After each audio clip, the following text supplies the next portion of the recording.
Welcome to Fast RC, everybody. My name is Ryan, and today's video I want to talk about the Traxxas Stampede 2-wheel drive and how I turned it into an ATV. So let's go ahead and get to it, and I'll see you on the other side of the intro.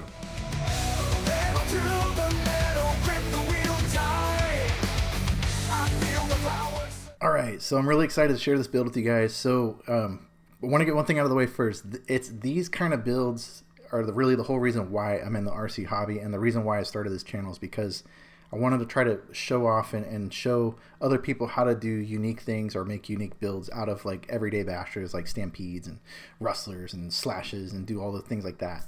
And so this build kind of embodies that whole feeling and the reason why I'm in the hobby. And I hope you guys see that too. I hope you guys get something out of this. So video is going to be structured a little bit different. I'm gonna dive into the complete parts list, go over some things, and then we'll talk about final thoughts and we'll get out of here. And then also too, running footage is going to be in a separate video at a later date once I get this thing all completely put together. But if you could, appreciate it, like, subscribe, and let's go ahead and dive into the parts. Alright, so let's start with the most important parts first that you're going to need to make this ATV rig. So look at the list here. Very first thing is going to be, of course, the ATV body. This is an HPI branded ATV body from way back in the day. Of course, since it's from like 10-15 years ago, it's been discontinued. But if you take a look at eBay, there is a chance that you can still find these bodies. They are out there. They're a little bit pricey.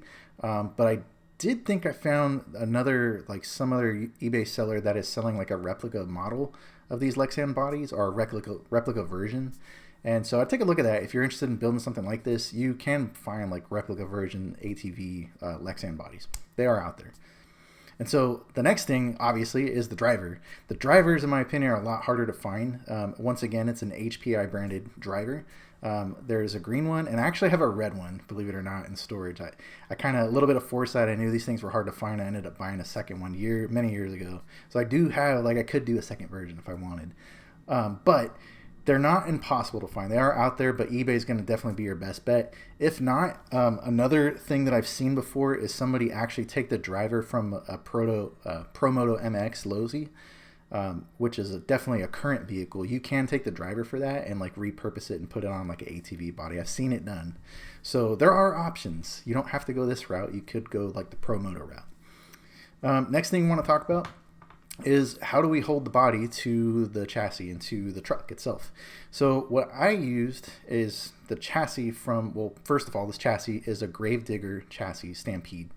And when I got that chassis, it came with a set of body posts. I ended up modifying these body posts, so you can see that I cut them up and I kind of sliced and diced them to get them to work with this specific body. I got a couple that are turned in on the rear, a couple that are flared out on the front to kind of hold that body together. So you're going to have to get creative. I don't really know. I'm pretty sure they sell these body posts. They're just Traxxas branded body posts, but you're going to have to kind of slice and dice and make them work for you. Last thing, of course, we got the driver, we got the body, we got the body post. The last thing you're going to need is the wheels and tires. So to me, the obvious answer is to go with Proline MX Badland tires. They're the ones that look like off-road dirt bike tires. I think, in my opinion, the version 1 Badlands, which you're going to see on the screen, actually look a little bit more scale than what I have here, which are the Proline MX Badlands. But I went with these MXs because I found them on sale for like 30 bucks a pair, which I couldn't pass up. So here I am. I got Proline Badland MXs. And I think they look okay. They look a little bit more aggressive. They're just a little bit wider. But overall, like, you don't even have to go with Proline. You could actually go with like Duratrax or anything that has like a kind of knob that looks like a dirt bike tire. They'll look good on this rig. Okay, so this next section is going to be other parts. So these are going to be parts that are not necessarily required to make an ATV Stampede, but just things that I have on my own rig that might help you out. Just selections that I made. So first off, I'm going to start with the electronics. So you're seeing in the video, I don't actually have an ESC, a motor on this thing yet. But what I do plan on putting is an XL5 ESC with a brush motor from Traxxas, just something that I have laying around. But I am intentionally going with the less powerful system because I'll be honest, this current rig that I got here behind me and that you're seeing on screen, it really does a poor job of handling on high grip surfaces because it's top heavy with the driver. And so my original setup with this Stampede, I had a castle system in it and it was just like way too much power for what this thing could handle. And so I'm decided to go with a brush setup this time with less speed, less power, and hopefully, you know, with a little bit of throttle, a little bit of throttling and feathering and things like that, I can, you know, keep this thing under control and upright and not face plant the driver. So electronics, obvious. Servo, try to get a servo strong enough to move, you know, these big Badland tires around, or your 2.8-inch tires, whatever you pick. And then the next thing I got on this is a Proline wide track kit. So that wide track kit from Proline is discontinued. It's been discontinued for ages. But when I first built this rig, those wide track kits were made for slashes, stampedes, and rustlers, and the intent was to try to widen out the track so they can handle better on, you know, any kind of surface. And so I did that with this Stampede, hoping that it would, you know, help it to handle a little bit better, especially being top heavy.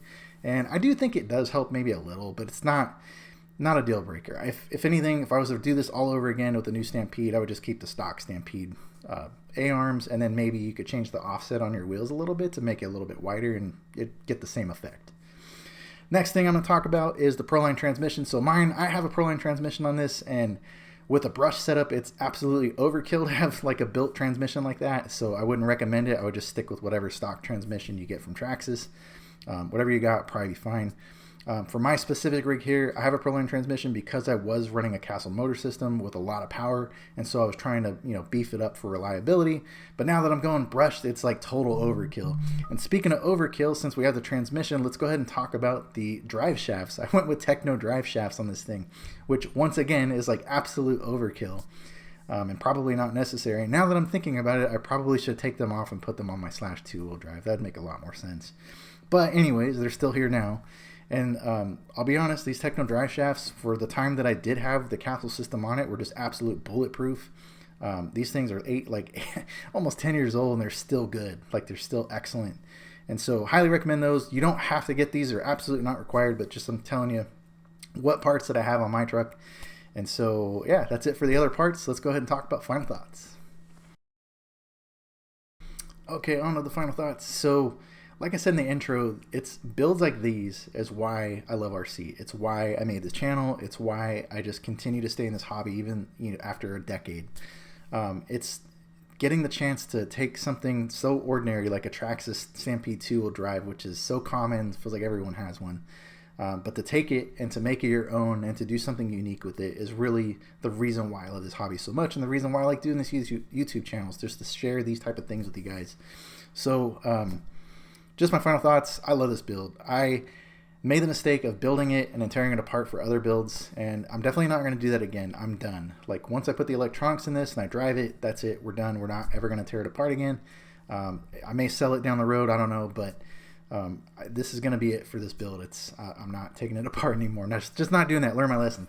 But anyways, I hope you enjoy this build. I hope you got something out of it. I hope you got maybe a different perspective or something different that you could do with your current rigs. This doesn't even have to be like a Stampede. This could be done with probably like a Slash or any other type of, you know, 2-wheel drive or 4x4 trucks. This HPI body is pretty big and can fit on quite a few things. I mean, it was intended for an HPI Savage, so I mean that's a pretty big rig in itself. So, like I said, hope you got something out of it. If you could, like, subscribe, I really appreciate it. Stay tuned because I am going to be doing some running footage of this vehicle once I get the electronics put in and everything set up.